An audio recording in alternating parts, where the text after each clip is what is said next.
보시면 중개보수 및 실비 있습니다. 일단은 거기 중개보수의 성질, 적용 범위가 나오는데 첫 번째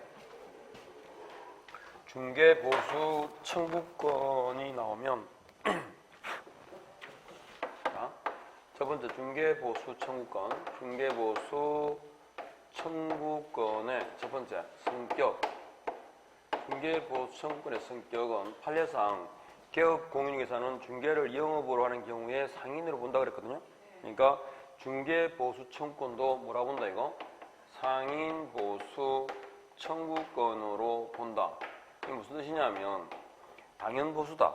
그러니까 보수 지급에 관한 약정이 없어도 유상인물 명시를 하지 않아도 뭐만 되면 거래 시에는 보수를 받을 수 있다 이 말이죠.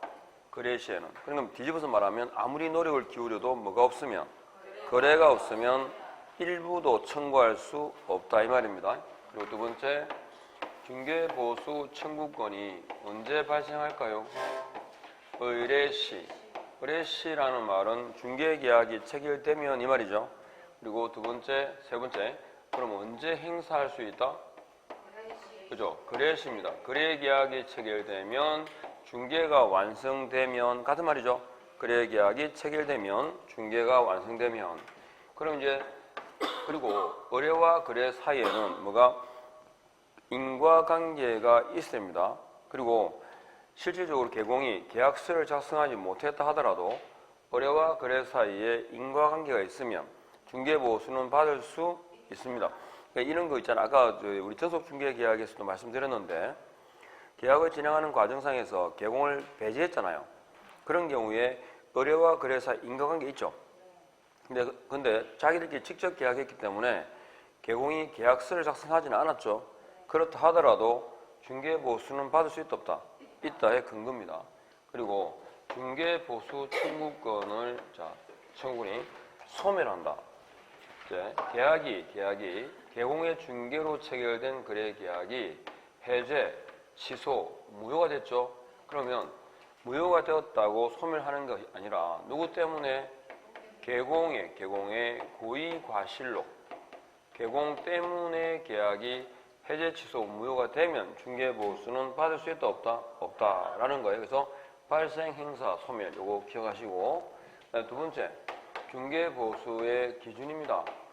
이제 넘어가서 중개보수를 받는다 그러잖아요. 근데 어디에 근거해서 얼마를 받을 거냐 하는 건데 이게 203페이지 보면 중개보수의 범위, 기준이 나와요. 자, 여기서 딱 기억할 건 한 5가지를 정리할 수 있어요. 첫 번째, 중개보수에 관한 문제가 나오면 첫 번째, 대상물이 뭔지 구분할 것. 그죠? 주택인지 아니면 주택이 아닌지. 자, 다시 말해서 주택 빼고는 다 여기 가죠. 토지, 상가 뭐 이런 거. 그리고 세 번째, 주택과 주택 외의 시설물을 동일 시설물로 건축하는 거 있죠. 그걸 뭐라 그래? 복합 건축물이에요. 복합 건축물. 복합 건축물일 때는 우리가 통상 이거 상가주택이라고 들어보셨죠? 그걸 이제 건물주택으로 볼 거냐 아니면 상가로 볼 거냐. 그리고 네 번째, 대상물의 소재지하고 중개대상물하고 중개사무소의 소재지가 일치하지 않을 때. 그 다음에 다섯 번째, 법인 있잖아, 그죠? 법인의 주된 사무소 관할과 분사무소의 관할이 일치하지 않을 때 뭘 기준으로 할 거냐, 그죠? 이렇게 일단 5가지 정도 분류해서 보면 돼요. 그러면 주택이 나오잖아요. 주택은 국토교통부령이 정하는 범위 안에서 시도 조례로 정하거든요. 듣고 있죠? 그럼 국토교통부령이 정하는 범위가 뭐냐면 국토교통부령에 보면 계약의 종류를 나눠요. 그죠? 매매하고 교환 계약의 경우하고 그 다음에 임대차 등의 경우로 나뉘는데 매매 교환의 경우에는 1천분의 얼마? 9. 1천분의 9 범위 내에서 임대차 등은 1천분의 8 범위 내에서 하셨죠? 그러니까 일단은 첫 번째 계약의 종류를 구분하고 있다. 대상은 주택입니다. 그 다음에 1천분의 8이라는 요율이 나왔다. 대상물은 주택입니다. 그리고 이 범위 안에서 시도 조례로 정한다. 시도 조례가 나왔다. 대상물은 주택입니다. 그죠? 그러면 우리가 통상 거래 금액 있죠? 거래 금액은 뭐 매매라면 매매가를 말할 거고요. 그래서 거래 금액에다가 해당 요율을 곱하잖아요. 그러면 이걸 우리가 뭐라 불러요? 산출액 그래요. 산출 계산해서 나왔다 이 말이죠. 그런데 이 산출액은 주택 같은 경우는 계산해서 나온 대로 다 받지 않아요.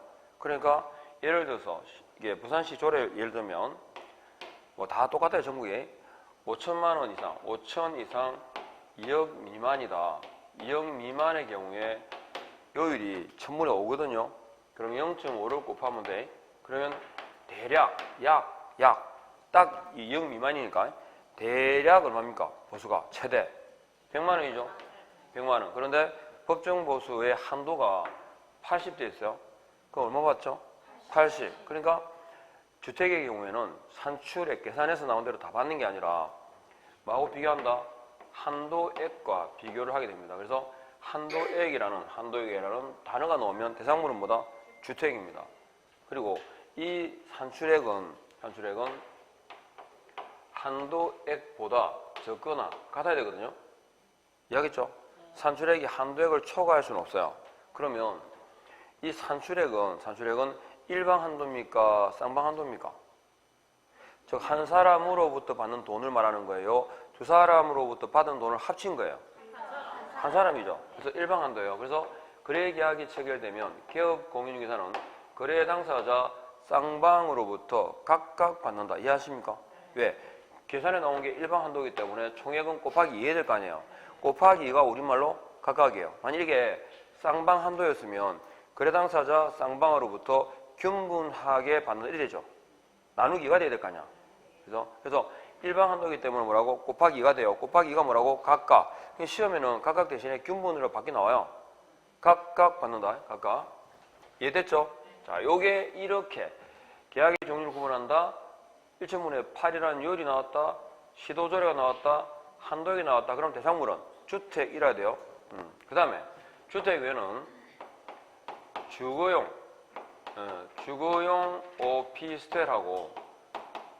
오피스텔과 그 외로 나뉩니다.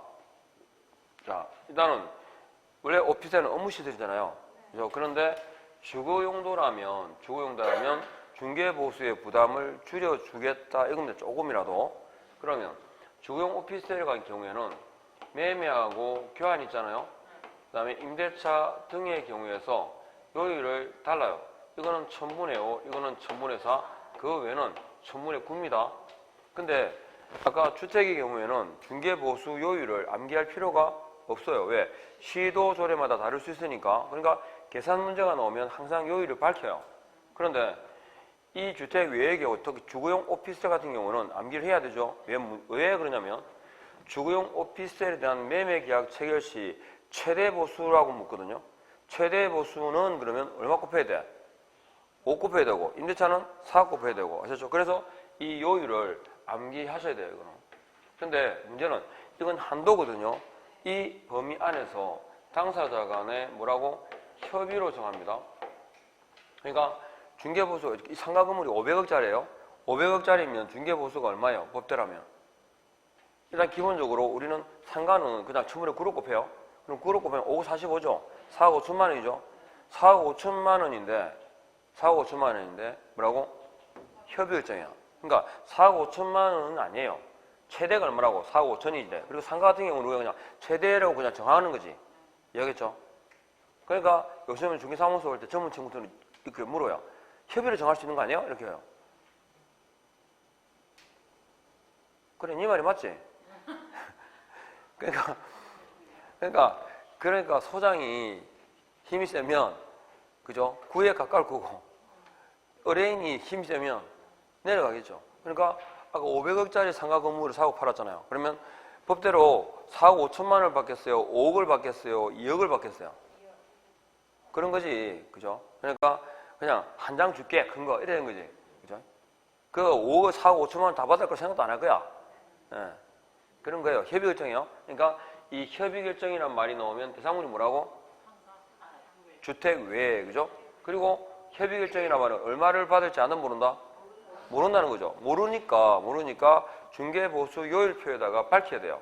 얼마라고. 그래서 내가 얼마까지 받겠다라고 상한 요율을 명시하도록 의무로 규정을 하고 있습니다. 그러니까 상한 요율 명시라는 말이 나오면 대상물이 뭐예요?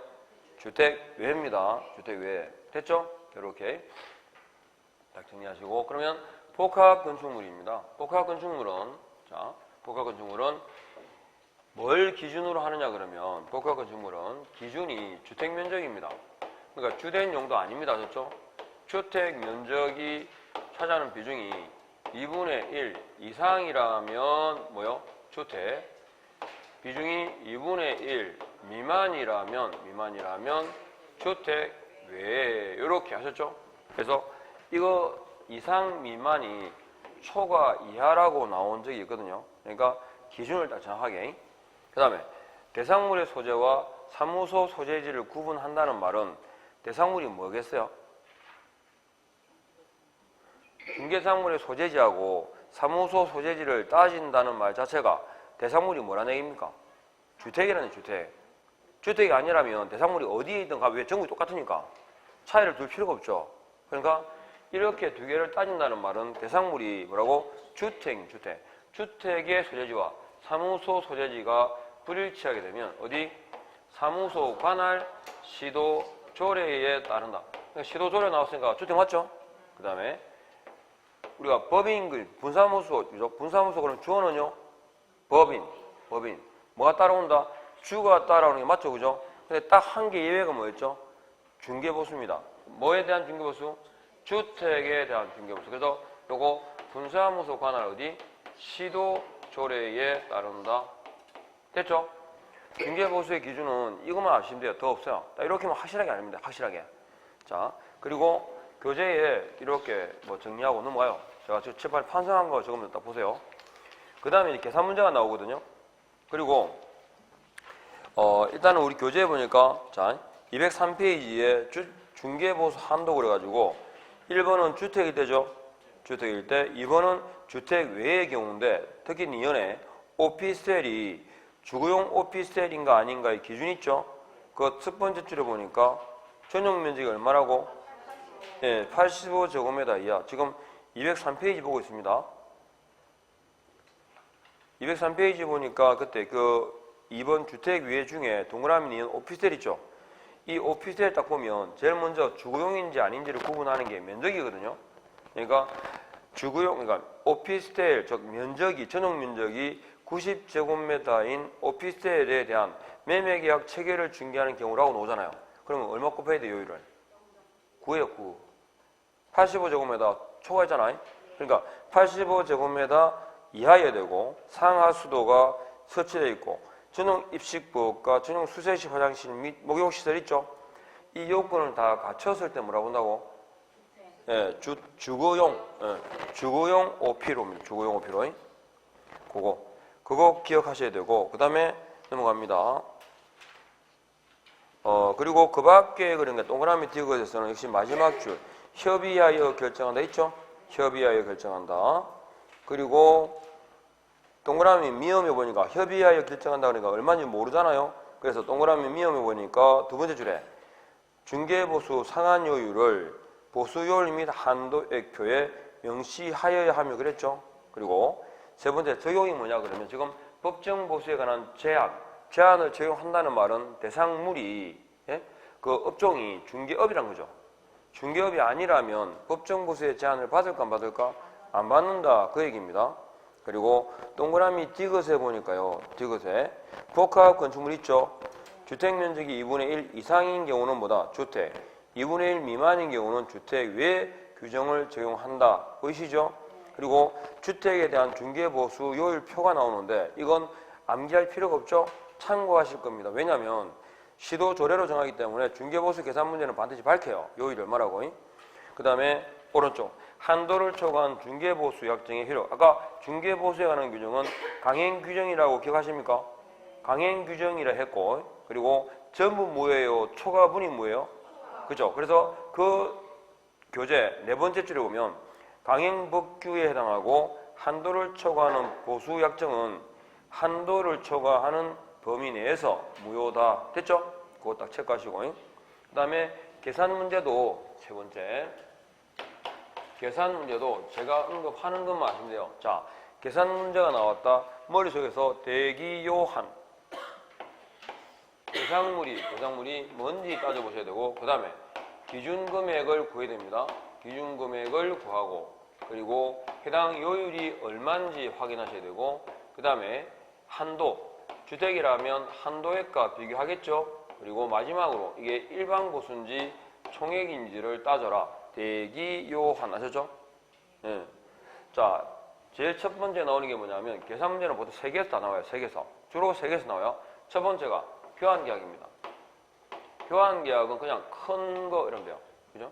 교환계약은 뭐라고? 큰 거. 자, 2억짜리하고 3억짜리를 바꿉니다. 이건 금전 외 재산권이니까요. 2억짜리하고 3억짜리 바꾼다. 그러면 얼마짜리라고? 고액이니까 3억짜리 거래다 이 말입니다. 그런데 3억 주고 2억을 받을 리는 없죠. 그 부족한 부분을 돈을 줍니다. 이해하겠죠? 지금 2억짜리 물건하고 3억짜리 물건을 바꿨어. 그러면 차이가 1억이 나잖아요. 그러면 그 1억만큼은 뭐라고? 돈을 주는 거야. 그러면 내용을 따져보면 2억짜리 물건 바꾸고 현금 1억 주고 물건 산 거죠.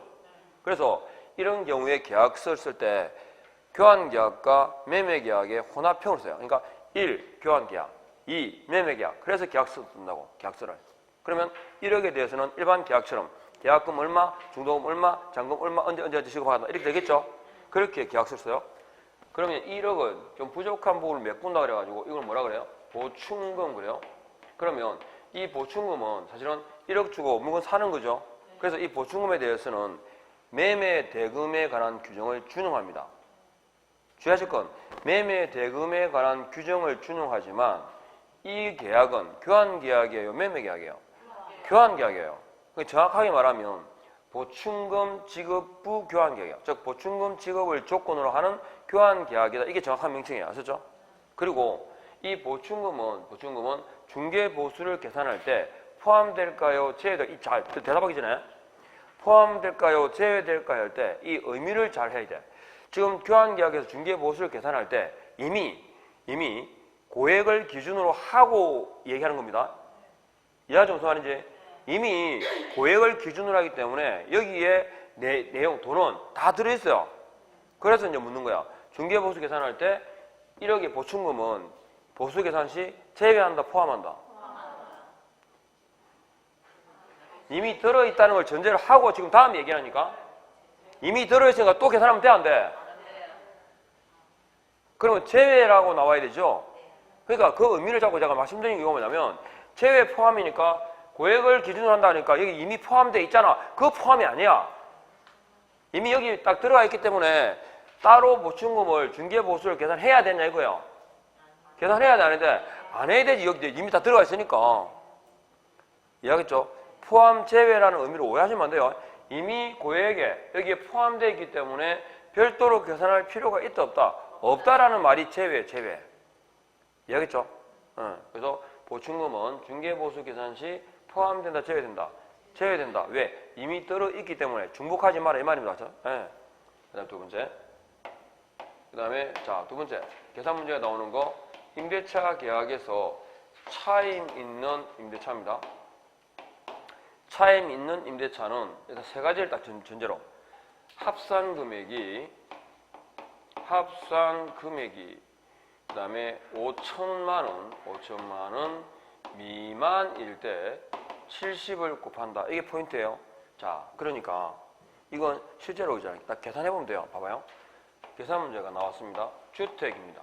그리고 보증금 2천만 원, 월세 20, 요율 0.5, 그 다음에 한도액은 20만 원.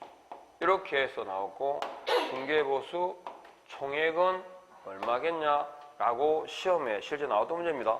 자, 그러면 답은 얼마일까요? 여기에 딱 준해서 풀어가면 되죠? 해볼까요?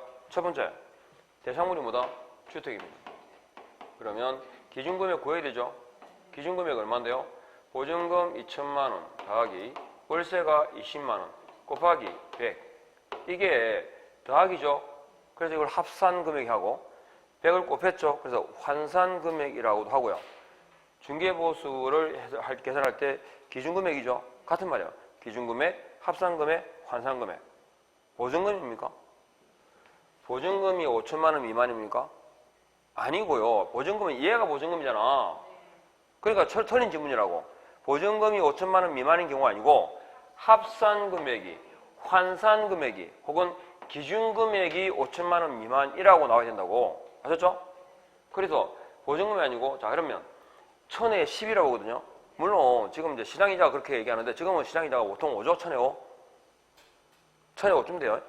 그리고 보통 그런 경우는 공식적으로도 공기관에서 사용하는 요율도 1000에 5로 봐요. 1000만 원에 5만 원이 이자라 본다고. 근데 환산을 할 때 1000만 원이 있잖아요. 10만 원이 1000만 원 되려면 뭐 했고 뭐 곱하면 되지? 100 곱하잖아요. 그래서 환산식이 100이에요. 100. 그러니까 월세를 차임으로 전환할 때 그러니까 우리가 상가 건물 같은 경우에 보증금 1억에 월세 400 얼마짜리죠 이거? 5억짜리지 5억짜리. 이해합니까? 그래서 기준금액이 얼마 되죠? 4천만 원. 그럼 5천만 원 이하입니까? 미만입니까? 미만 맞죠? 그럼 다시 얼마? 70 곱해요. 그래서 기준금액이 얼마라고? 3,400이죠. 그 다음에 이제 요율이 얼마입니까? 1000분의 5 있잖아요. 그죠? 그리고 하니까 얼마? 17만 원이죠. 17만 원 뭐가 비교해야 돼? 한도액과 비교해야 돼요. 20만 원보다 적죠? 그대로. 일방의 총액이에요. 총액이니까 곱하기 2. 답은? 아시죠? 그래서 답이 34만 원이 됩니다. 근데 계산 문제가 나오면 여기까지 잘하고 곱하기 2를 안 해가지고 틀린 사람 엄청 많습니다. 공인중개사 공부하시는 분들 공통적인 문제 아세요? 계산은 죽으라 싫어합니다. 근데 본인이 그죠? 더하기 곱하기 가지고 17만 원 나왔잖아요. 얼마나 본인이 뿌듯한지. 근데 보기에 1번이 17만 원 딱 나와 있어요. 그러면 생각도 안 해. 17만 원 딱. 곱하기 2를 안 해놓고. 틀린 경우 많습니다. 잘 보셔야 되고. 자, 그 다음에 계산 문제가 또 나오는 게 뭐냐면 동동동이 있거든요.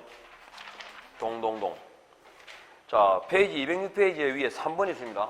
자, 동일 해가지고 우리가 풀어가는 문제인데 세 번째. 동일이 몇 번 있어요? 동일이 3번 들어갔죠, 그죠? 그러면 이때는 뭐만 받아야 돼? 매매가를 기준으로 중개보수를 받아라. 요겁니다. 동동동. 자, 이건 어떤 경우냐? 이런 거죠. A라는 사람과 B라는 사람이 아파트, 주택에 대한 매매 계약을 체결합니다. 그런데 이 A가 2달 뒤에 지방으로 발령을 받아 나가요. 그래서 뭘 했냐면 B한테 그냥 제가 월세 2달치 주고 2달 뒤에 그냥 집을 빼면 안 될까요? 방을 빼면 여기 집을 이사 가면 안 될까요? 그러니까 이 사람도 급한 게 아니에요. 그죠? 그래서 새로 들어오기 때문에 아파트를 정리하고 나오는 게 그래서 임대차를 하기로 했어요. 그러면 봐봐요. 동일 대상물에 대해서 동일 당사자가 매매와 포함한 둘 이상의 계약이 동일한 기회에 이루어졌죠. 그때 개공은 뭐만 받아라? 매매에 대한 보수만 받아라 이 말입니다. 이거 아마 중개사무소에도 이거는 실제로도 이렇게 해요. 이거는 둘 다 줘야 되지만 의뢰인들이 뭐겠습니까? 까자 그러겠죠. 예, 월세는 까고 이럴 거 아니에요. 그죠? 예, 그거 똑같아요. 그래서 받아들인 거 이게. 그런데 동동동이 되려면 등장인물이 몇 사람이에요? 2사람이라 해야 돼. 아셨죠? 그런데 이제 이거요. A하고 B하고 사이에 이 아파트에 대한 매매 계약을 갑이 진행을 하는데 이 B는 투자 목적이거든요. 따라서 잔금을 전세 보증금으로 지금 치를 거예요. 여기 있죠? 그래서 개공갑은 이 아파트에 대한 매매 계약을 중개하면서 동시에 뭘 찾아야 돼? 임차인을 찾았겠죠? 해서 B와 C 사이에 임대차 계약이 체결된 겁니다. 자, 그랬을 때 갑은 B로부터 중개보수를 얼마를 받겠냐라고 문제가 나온 거예요. 자, 아파트입니다. 주택이죠? 주택이고 이게 그러니까 매매가가 2억이었고요. 이게 보증금 3천에 다음에 3천에 월세가 20만 원이었습니다. 그리고 각각의 해당 요율은 이건 0.4고요. 이것도 0.4였습니다. 이때 개공갑이 받는 중개보수는 얼마냐라고 물으세요. B로부터 받는 중개보수는 얼마일까요? 자, 일단 주택이고 맞죠? 대 기준금액 2, 요율은 4 맞죠? 4, 2 얼마? 80만 원입니다. 이거는요. 대상물 주택이죠. 그 다음에 기준금액은 얼마? 5천만 원. 응? 3천에 20이니까 2천만 원. 5천이 그럼 5천이면 70 곱할 필요가 없죠. 그대로니까. 그러면 5천에다 4 곱하면 5, 4, 20만 원. 제가 한도를 말씀 안 드렸습니다. 그냥 한도가 없는 거예요. 그러면 얼마겠어요? 동일 때만 매매 받고 이건 동이 아니에요. 봐요. 동일 대상물에 대해서 매매 임대차가 동일한 기회지만 매매는 A, B가 당사자고 임대차는 B, C가 당사자이기 때문에 돼 안 돼? 안 돼요. 다 받아야 돼. 그래서 80만 원하고 20만 원하고 받아야 돼요. 둘 다. 얼마요? 100만 원. 답이었습니다. 실제로. 그러니까 동이 되려면 등장인물이 두 사람이라야 돼요. 지금 몇 사람이죠? 그러니까 문제를 딱 보면서 등장인물이 몇 사람인지만 보면 동인지 아닌지를 판단할 수 있어요. 아셨죠? 네. 계산 문제. 요 세 가지 파트에서 주로 나와요. 계산 문제가 나오면. 왜요? 아니, 난 전에 그런 걸 실제로 계약을 했는데 네. 하나만 봤던데요. 본인이 받았어요? 본인이 받았다고? 아니 내가 받은 게 아니고 공인중개사가 받은 게 하나 받던가요? 재수지 뭐. 됐습니다. 갑니다. 그 다음에 207페이지 갑니다. 이거 원래 다 봤습니다. 네. 그 소장이 잘못 알았거나 뭐 공부를 덜 했거나 시험 됐다고 공부 잘하는 건 아닙니다. 자, 207페이지 갑니다. 중개보수 지급 시기는요. 보고 있습니까? 지급 시기는 언제요? 두 번째 줄에 약정 동그라미 정하기 나름이죠. 그죠? 그러니까 이건 개공이 이때 이제 개공 말발이 필요한 거야. 거래계약이 체결되면 있잖아요. 계약금 주고받아 안 받아요? 원래 주고받죠? 돈이 왔다 갔다 하거든. 돈이 왔다 갔다 할 때는 돈 좀 달라 해도 줘. 그러니까 거래계약이 딱 체결되면 지금 계약금 가액자금은 얼마 주시고요. 중개보수는 지금 반 주시고 나중에 잔금 칠 때 반 주셔도 됩니다. 반 주셔도 됩니다. 그러면 뭔가 좀 베푸는 것 같죠? 그래서 반반 받아요 보통은. 근데 이상하게 소장들 습관들 들어가지고 중개보수는 나중에 잔금 치실 때 주시면 돼요 이렇게 하더라고. 왜? 그리고 왜 그러냐고. 왜 스스로 그러냐고. 왜 스스로. 정하기 나름인데. 아니요. 계약의 성사의 가능성이 없을수록 더 받아야지. 왜? 거래계약이 체결되었을 때 계약의 효력은 발생한 건데. 언제 돈 준다고? 거래계약이 체결됐을 때. 다만 지급 시기가 정함이 없으면 언제 한다고? 잔금 칠 때 준다는 거지. 잔금 칠 때. 그죠? 그러니까 받을 수 있으면 계약 체결했을 때 자, 다 주셔야 됩니다. 이게 맞지? 그죠? 스스로 알아가지고 나중에 잔금 치실 때 주시면 돼요. 그럼 주금 깨지면 받아요 못 받아요? 받을 수 있어요. 근데 주냐고? 그러니까 아셨죠? 나중에 받으세요. 우리 저 쌤이요 다 받으라 하던데 빨리 주세요. 예? 아니 돈이 왔다 갔다 하기 때문에 계약금 취급할 때 자 이게 계약 다 달라면 좀 그렇잖아. 그러니까 그래서 관행상 보통 반반 받아요. 반반.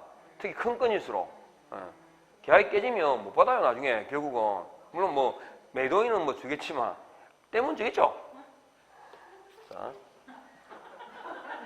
그래서 그 1번에 두 번째 줄 가서요. 두 번째 약정인데 언제 준다고? 거래대금 지급이 완료된 날이잖아요. 그죠? 이게 통상 우리가 말하는 잔금 칠 때 이 말입니다. 넘어가시고 그 다음에 실비가 나오는데 실비는 누가 내느냐만 알면 돼요. 봐봐요. 208페이지 가세요. 실비의 의의 종류 208페이지 1번에 개업 공인중개사는 누구로부터 주고요? 중개 의뢰인으로부터에다가 줄을 딱 꺼보세요. 밑에 실비를 받을 수 있다에다가 줄을 끄세요. 그러니까 개공은 실비를 누구한테 받아요? 중개 의뢰인으로부터 받을 수 있어요. 그런데 그게 본문에 보니까 실비 종류 몇 개 있어요. 권리관계 등 확인 또는 돼 있죠. 권리관계 등 확인에 소요되는 실비 하나, 계약금 등 반환 채무 이행 보장에 소요되는 실비 둘. 아셨죠? 실비가 두 개예요. 그래서 실비는 중개 의뢰인에게 받을 수 있다가 맞거든요. 그런데 만일에 실비의 종류가 구체적으로 나오면 부담하는 사람도 어떻게 구체적으로 나와야 됩니다. 그리고 다른 거 두고 실비의 오른쪽 한도 및 기준 있죠. 딴 거 필요 없고 시도 조례라는 거 말면 돼요. 그냥 중개보수 실비의 한도 및 기준 보입니까? 그래서 두 번째 줄에 시도 조례로 정한다. 이것만 줄다 것이고 그리고 쭉 내려가 보세요. 실비의 부담자 보입니까? 이제 쭉 내려가서 안 봐도요. 실비의 부담자는 아까 실비는 중개 의뢰인에게 청구할 수 있다고 그랬죠. 그런데 실비의 그 밑에 제목이 권리관계 등 확인에 소요되는 실비 그잖아요. 딱 실비 종류가 구체화됐죠. 그때는 누구한테? 두 번째 줄에 권리를 이전하고자 하는 중개 의뢰인에게라고 봐야 돼요. 그러니까 실비는 그러면 중개 의뢰인이지만 실비의 종류가 구체화되면 실비를 부담하는 사람도 어떻게 해요? 구체적으로 누구다라고 해야 돼요. 이전 중개 의뢰인. 다음 페이지 그러면 계약금 등 반환 채무 이행 보장에 소요되는 실비는 그럼 어떻게 되겠어요? 권리 취득 의뢰인에게 청구할 수 있다라고 나와야 된다. 아셨죠? 거기까지만 정리하십시오. 자, 그 다음에 213페이지에 교육이 있습니다. 자, 교육 눈에 보고 갑니다. 자, 213페이지에 실무교육 보이죠? 실무교육은 등록 신청 전에 고용신고 전에 받습니다. 그러면 제목대로 실시권자가 누구일까요? 시도지사. 대상자는 누구일까요? 개공은 아니지. 등록 신청 전에 받는 거니까. 그죠? 공인중개사와 누구? 법인의 사원 임원입니다. 그러니까 딱 정해보면 거기에 대한 대답이죠. 자, 거기 질문에 대한 대답이 돼요. 누가? 시도지사가 실시한다. 그죠? 누구를 대상으로?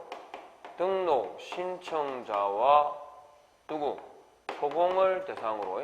됐죠? 등록 신청자는 그럼 누구냐?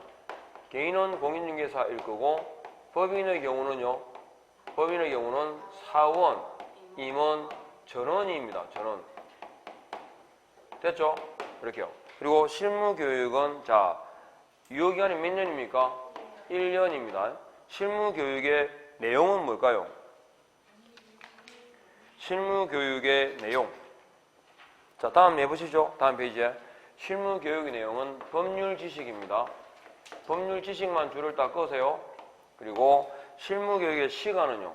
28에서 32시간. 왜 32시간이 나온다 그랬죠? 이거 오프라인, 온라인으로 교육하는데 일단 월요일부터 교육받으면 목요일까지 합니다. 월, 화, 수, 목. 얼마? 32시간. 그죠? 4, 8, 32. 근데 수, 목, 금, 토가 되면 토요일은 예전에 4시간 근무했죠. 그래서 28시간입니다. 그래서 요렇게 그러니까 그것도 잘 기억 안 난다. 그럼 3개만 하면 돼요. 누가 실시한다? 시도지사가. 유효기간은 1년. 교육 내용은 법률 지시. 딱 이렇게. 알겠죠? 요거 확실하게 알아야 됩니다. 그 다음에 넘어갑니다. 직무교육도 마찬가지예요. 직무교육도 누가 실시한다? 시도지사가. 대상자는요. 중개보조 딱 바로 적으면 돼요. 실시권자. 그죠? 시도지사. 그리고 등록관청이에요. 첫 번째 줄에 꺼봐요. 뒤에. 시도지사 또는 등록관청 줄 거죠? 그리고 누가 대상자다? 중개보조원. 그리고 유효기간은 몇 년? 1년. 거기까지. 그리고 2번 갑니다. 직무교육의 내용은 직업윤리 줄을 딱 긋고 직업윤리. 시간은 서너 시간. 그 다음에 연수교육입니다. 자, 실무교육이었고 연수교육은 누가 실시할까요? 시도지사가 실시합니다. 그러면 누구를 대상으로 할까요? 실무교육 받은 개공, 소공입니다. 그러니까 실무교육을 받은 법인의 사원 임원은 그럼 돼, 안 돼? 안 되죠, 그죠? 법인의 사원 임원은 공인중개사인 법인의 사원 임원이 있고 일반인인 사원 임원이 있습니다. 아셨죠? 그러니까 일반인은 일반인인 사원이면은 실무 교육은 받지만 연수 교육은요 안 받아요. 그래서 실무 교육 받은 법인의 뭐라고? 이게 개공, 소공. 소공이라 그럴 때는 법인의 사원 임원 중에 공인계사인자를 포함한다 그랬죠? 이렇게. 실무 교육 받은 개공, 소공이 언제 이게 실무 교육은 자 언제 받죠? 2년마다입니다. 그죠? 2년마다 받고 언제 알려주죠? 2년 되기 언제? 2월 전 통지입니다. 2월 전 통지입니다. 2년마다 2월 전 통지. 그리고 교육 내용은 중개 관련 법, 제도 변경 사항입니다. 중개 관련 법, 제도 변경 사항입니다. 법, 제도 변경 사항을 시간은요. 실무 교육의 하프입니다. 32의 반은 16이죠. 그리고 월, 하 그러면 16시간, 금, 토 그러면 12시간 이렇게 이게 연수 교육입니다. 근데 연수 교육은 있잖아요. 안 받으면 이거 봐요. 실무 교육과 직무 교육은 사전 교육이기 때문에 안 받으면 등록 안 해주면 되고 고용 신고 안 받아주면 되죠. 그런데 연수 교육은 보수 교육이에요. 즉 중개 업무를 수행하는 자가 받는 교육이기 때문에 안 받으면 제재가 있어요. 얼마? 500만 원 이하의 과태료 처분 대상이 됩니다. 이렇게요. 그 다음에 부동산 거래 사고 예방 교육 있죠. 이건 자 첫 번째 줄에 봐봐요. 실시권자, 국장, 시도지사, 등록관청의 줄을 닦으세요. 실시권자는 국장 등입니다. 등 아셨죠? 그럼 대상자는 뭐예요? 두 번째 줄에 개공 등입니다. 등 아셨죠? 국장 등이 개공 등을 대상으로 교육을 실시할 수 있습니다. 그 다음에 2번 갑니다. 교육은 통지하는데 어떻게? 세 번째 줄에 10일 전까지 줄을 닦고 교육 10일 전까지 껐죠? 밑에 공고 동그라미 뒤에 통지 동그라미. 그러니까 통지만 하는 게 아니고 공고 또는 통지입니다. 그 다음에 3번 국토교통부 장관 등은 필요 비용, 교육 비용을 뭐 할 수 있다? 지원할 수 있다에만 줄을 닦으세요. 넘어가시고 여기까지. 그리고 교육은 기본적으로 시도지사가 실시하잖아요. 시도지사가 실시하니까 교육은 시도마다 다를 수 있잖아요. 그래서 교육 지침 국토교통부 장관은 밑줄 닦을 것이고 두 번째 줄 교육 지침을 마련하여 시행할 수 있다. 이해하겠죠? 각 시도마다 교육을 실시하다 보니까 통일성이 없잖아요. 그죠? 그래서 국토교통부 장관이 지침을 마련해서 시행할 수 있다까지만 아시면 되겠습니다. 이렇게 정리를 하시고 나머지 두고요. 어디로 갈 거냐 그러면 뒤에 자 행정처분으로 갑니다. 행정처분. 페이지 243페이지로 바로 가보십시오.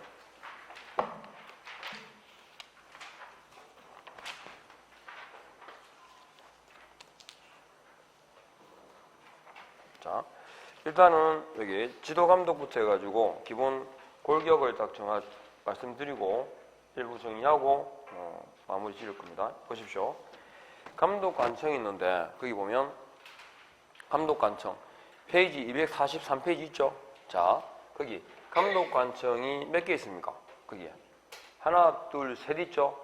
중요한 건 등록관청 뒤에 분사무소 관할 시장, 군수, 구청장 포함해다 줄을 닦으세요. 그러니까 감독관청은 국토교통부 장관, 시도지사, 등록관청, 그리고 분사무소 관할, 시장, 군수, 구청장까지 포함됩니다. 이거 첫 번째 기억할 거. 그 다음에 감독의 대상자가 뭐뭐 있을까요? 감독관청이 나오고 그러면 감독 대상자는 누구 있을까? 다음 페이지 있습니다. 뭐라고 있을까요? 네, 개공거래정보사업자 그리고 누구까지?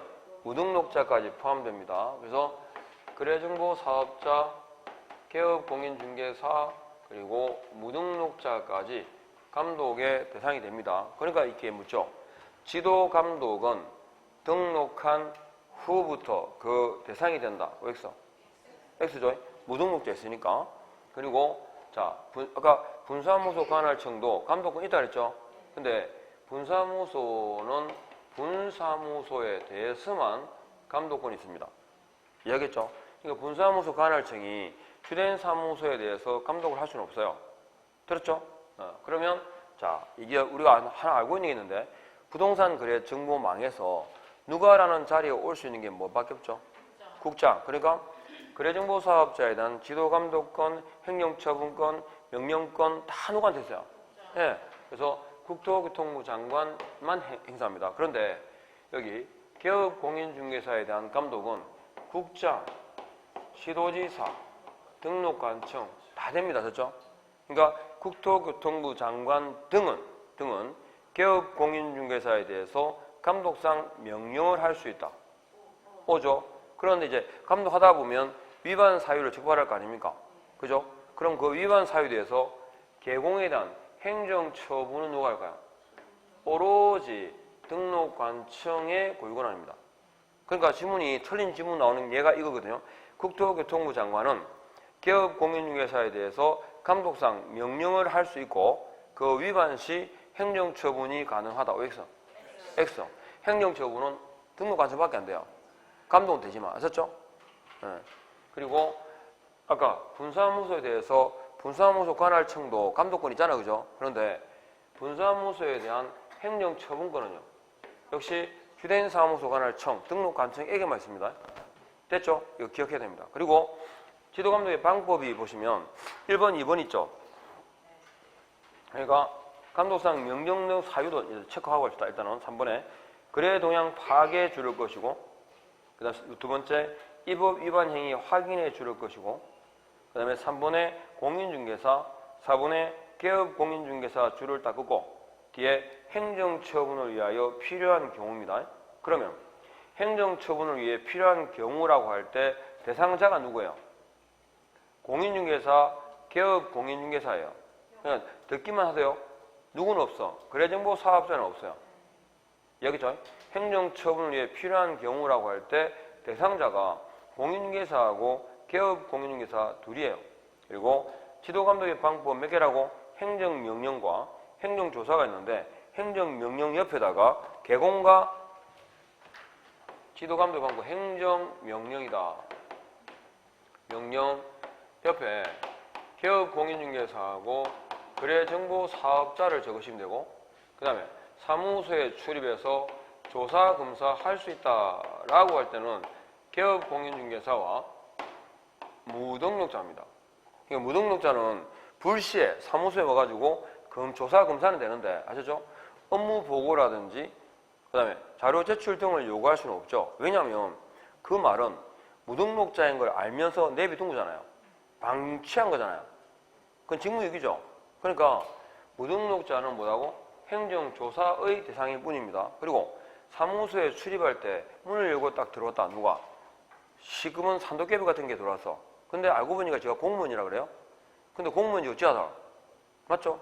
사무소에 출입하는 소속 공무원은 정표를 지니고 내보여야 됩니다. 신분을 증명해야 되겠죠? 그래서 그 신분을 증명하는데 공무원증만 내보이는 것으로 충분하다.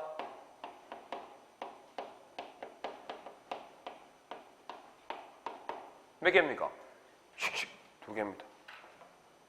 제가 씩 그랬어요? 씩씩 그랬어요? 씩씩 2개 하셨죠? 공무원증하고 조사, 검사, 증명서 2개. 실제로 금방 말씀드린 것처럼 공무원증만 내보이는 것으로 충분하다라고 나온 적이 있습니다. 문제가. 몇 개라고? 2개. 2개. 예전에 한참 우리 옛날에 어릴 때 들었던 그 유머 있었죠? 충청도 양반들은 말이 느려졌잖아요. 그래서 아버지하고 아들이 나무하러 가가지고 아버지가 죽었죠? 왜요? 아버지 돌 굴러 가요 그랬잖아요. 그래가지고 뒤에 뭐랬죠? 2개인디. 근데 그거는 편견입니다. 충청도 말이 굉장히 빠릅니다.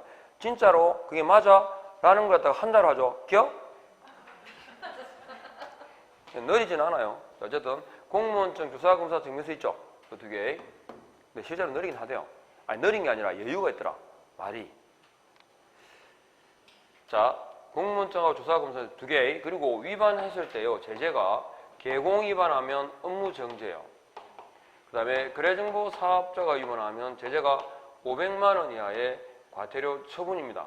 그래서 베토벤 교향곡 5번이 운명 그랬죠. 그 운자가 할 때 운영 규정이고 명자가 뭐냐면 감독상 명령할 때 명자예요. 운명할 때. 보고 있습니까?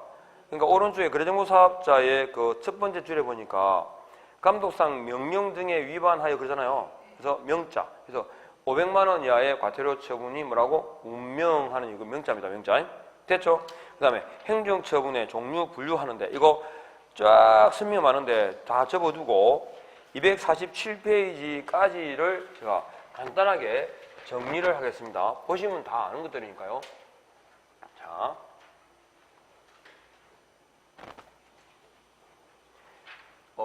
개업 공인중개사 등에 대해서 분류를 기본적으로 해야 됩니다. 위반에 대해 가해지는 이 행정처분은 크게 둘로 나눠집니다. 뭐하고? 취소처분하고 뭐하고? 정지처분으로 나뉘어집니다. 잘 듣고 계시죠? 그러면 취소처분은 다시 세 개로 나뉘어져요. 뭐? 등록 취소라는 처분과 그리고 자격 취소라는 처분 그리고 지정 취소라는 처분으로 나뉘어집니다. 그리고 정지 처분은 업무 정지가 있고요. 그리고 자격 정지가 있습니다. 이렇게요. 근데 이 성격을 나눠보면 다시 성격상 등록 취소는 절대적 등록 취소 같은 말로 필요적 그러죠. 그리고 이걸 기속적 등록 취소라고 합니다. 그러니까 이렇게 되면 종결 의미가 어떻게 끝나요? 등록을 취소해야 한다라고 끝난다. 그리고 반대로 등록 취소 다시 상대적 등록 취소, 임의적 등록 취소, 재량적 등록 취소라 나눌 수 있고 이건 종결 의미가 할 수 있다로 끝나겠죠. 그래서 우리는 보통 이걸 줄여서 이렇게 얘기합니다. 절취라든지 상취라고 얘기하죠. 옛날 선녀 기억 있었죠. 우리는 이럴 때 이렇게 얘기합니다. 따봉. 기억 안 나시죠? 자, 종류 두 개에서 이게 그래서 시험에 나왔을 때 어떻게 나오냐면 들어보세요. 개업 공인중개사가 등록 취소에 해당하는 위반을 한 경우에는 그 등록을 취소하여야 한다. X. X죠. 즉 여기서 질문은 등록 취소 종류가 두 가지인 줄 알아요? 라고 물어보는 거예요.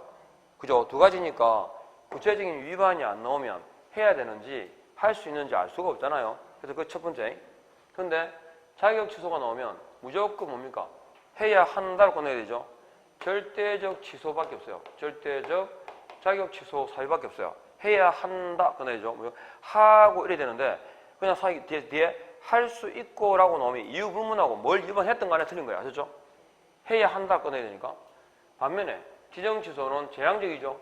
자, 이건 상대적 지정 취소밖에 없어요. 그러니까 항상 뭐를 꺼내야 돼? 할 수 있다. 그러니까 아까 거래정보 사업자가 개공으로부터 의뢰받은 정보 외에 다르게 차별 공개했잖아요. 그러면 지정은 취소하고 할 수 있고 몇 때문에 1대1 그죠? 예. 자, 취소 처분입니다. 그 다음에 업무 정지와 자격 정지는 이거 상대적 처분입니다. 상대적. 그러니까 업무 정지를 명한다, 명할 수 있다. 명할 수 있다. 그죠? 이것도 명한다로 나와서 틀린 지문이 나온 적 있어요. 자, 이렇게. 일단은 분류하시겠죠? 그러면 크게는 2개, 세분화시키면 5개가 됐어요.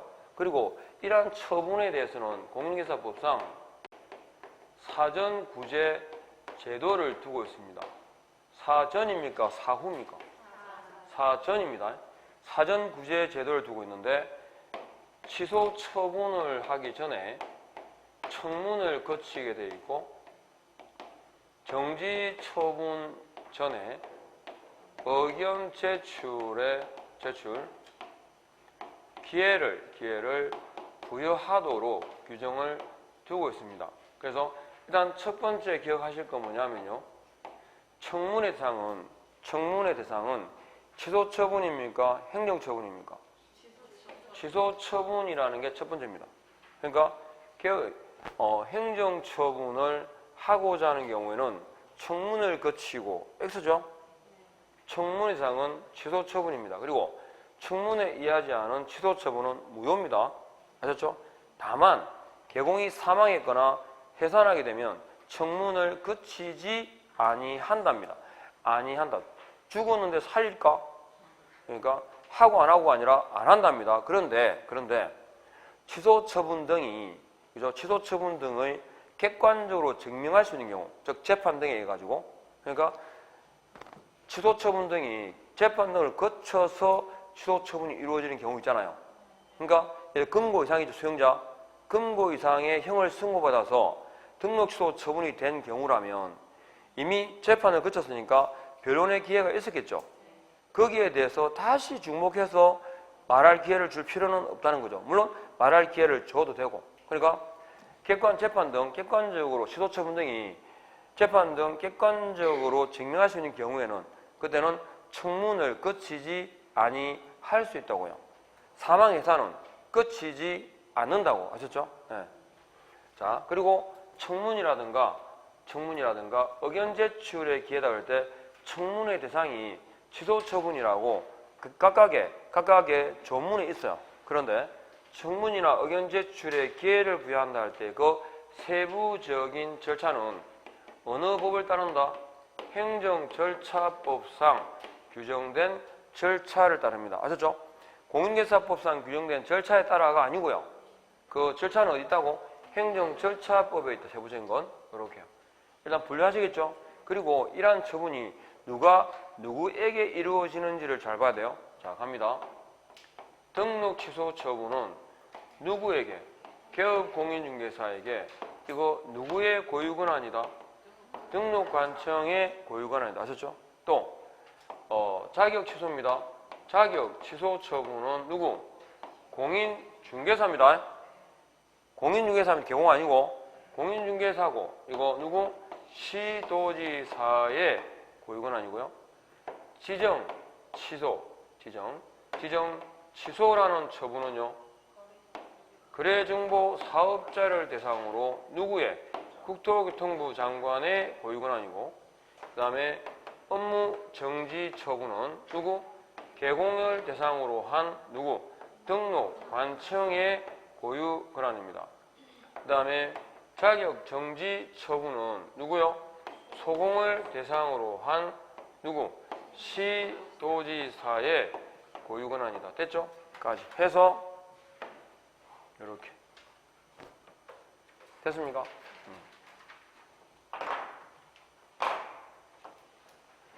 자, 누가 누구에게라는 기본 딱 틀은 이걸 기억하셔야 됩니다. 그리고 이제 요 247페이지 있죠? 247페이지부터 이제 다음 주에 또 처분 종류 정리하고 가겠습니다. 아셨죠? 고생하셨고 또 다음 주에 뵙겠습니다. 수고했습니다.